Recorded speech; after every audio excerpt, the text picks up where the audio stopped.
When people talk about the Premier League, almost everybody focuses on the Big Six: Arsenal's title hopes, Manchester City's fall from grace, Liverpool's redemption. But if you want the real drama, you probably need to look lower down the table. Because, in my opinion, the best stories in the most famous league in the world lie at the very bottom of the pile. And this season in particular, all eyes are going to be on Sunderland, because the Black Cats are back in the Premier League for the first time since 2017.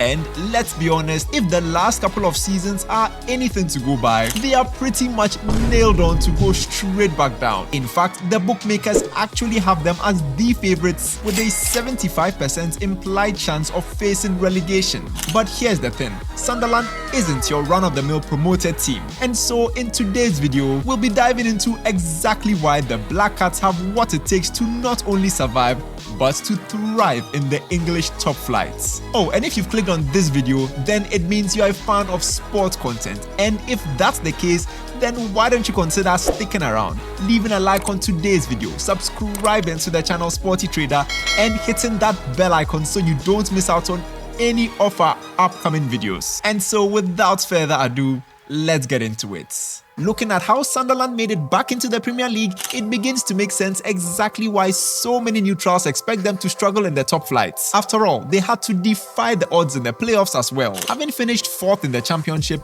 many fans had started doubting this team. Despite being the best of the rest in the battle for promotion, momentum was clearly not on their side, having been on a 5-game losing streak to close out the season. Even then, not many would have predicted exactly how dramatic the path to promotion would be for the Black Cats. A semi-final comeback over Coventry saw them win the first leg away with just 26% possession, but clinical finishing from Isidore and Mayenda again proving their worth. Then came the big one, the Wembley final. Down a goal with a 76th minute equalizer from Eliza Mayenda and 19-year-old Tom Watson scoring in stoppage time to seal promotion and extend Sheffield United's 100-year Wembley curse. What that fateful game showed us is something no amount of money can buy: fighting spirits. And that's exactly the kind of character that withstands relegation battles. Remember, form, momentum, and belief matter, especially when the going gets tough. And we have to remember as well, Sunderland are a historic club known for bounce backs. They've endured back-to-back relegations, but have always fought back, reaching as low as League One and clawing their way back up. The Stadium of Light especially knows when to roar when it matters most, and the fans are truly desperate for stability after a really turbulent decade. But it's more than just sentimental appeal. This history of grit regularly makes its way to the players on the field. A history that includes 16 Premier League seasons in total, with the club surviving 10 straight years in the top flight before relegation in 2017. Oh, and speaking of players, Sunderland have expertly used this transfer market to bring in players that could prove to be game changers. First, Enzo Lefi arrived from Roma for 23 million euros, bringing creativity to the midfield. Then we have Noah Sadiki and Shemzin Talbi from Belgium for 17 million euros and 20 million euros respectively. Simon Edingra, the tricky winger from Brighton, for 24.4 million euros. That's bound to add creativity to the wide areas in Sunderland. Then we have the Reinildo from Atletico Madrid on a free transfer, bringing a wealth of experience to that backline. And then finally on the books, we have Habib Diarra, a truly important defensive midfielder signed from Strasbourg for a whopping 31.5 million euros, clearly brought in to replace and plug in the gap left by the departing Joe Bellingham, who was sold to Borussia Dortmund for a club record 30.5 million euros after starting 39 of Sunderland's 40 league games last season and was voted the Championship's Young Player of the Season.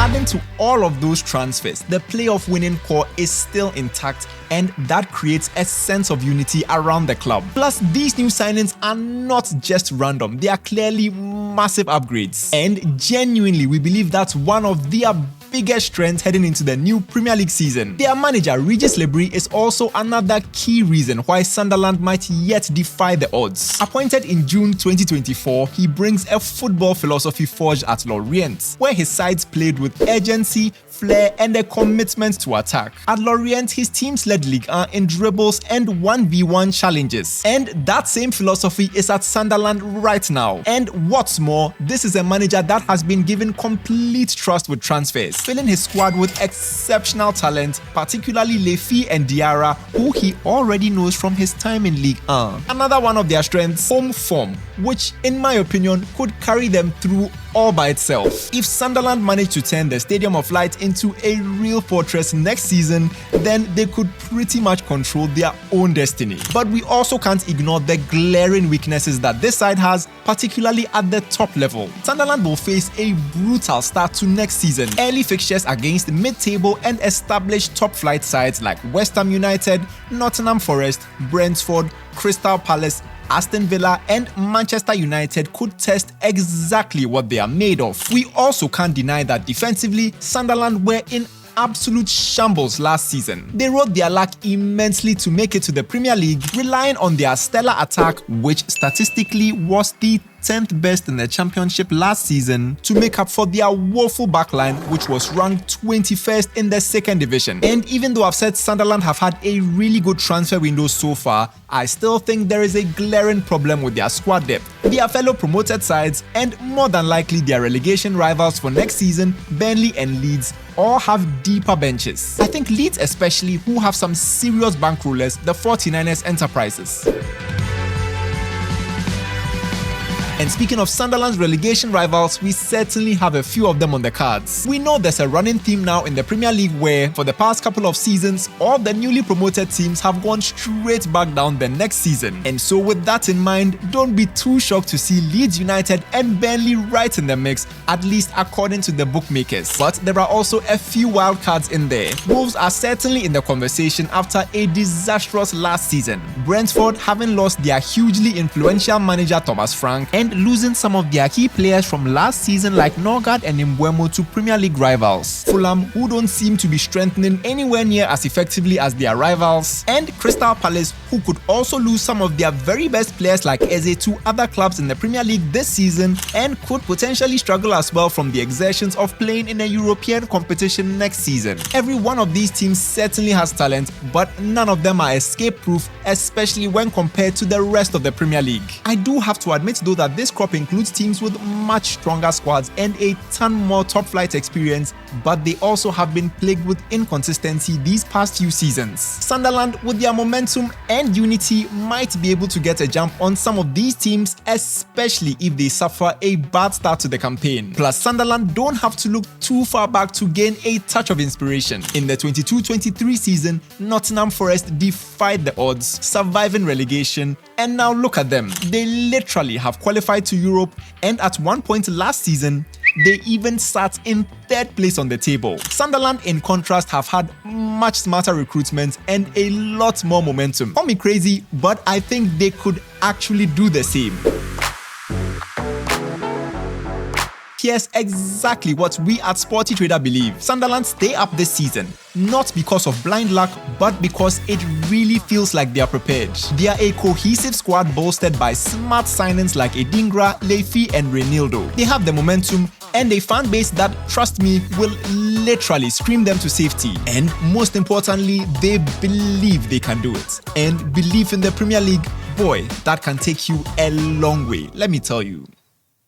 So, the question I have for you is, do you believe in Sunderland's fight to stay in the Premier League this season, or are you siding with the bookies? Let me know all of your thoughts in the comment section. To stay up to date with Sunderland's battle for survival in the English top flight and the entire 25-26 Premier League season, then make sure to regularly check out our website SportyTrader.com, where we'll have all of this covered. And guys, if you enjoyed today's video, then please make sure to smash that like button, subscribe to the channel SportyTrader, and hit that bell icon so you don't miss out on any of our upcoming previews of the new Football League season. Thank you so much for watching, and we'll see you all in the next video.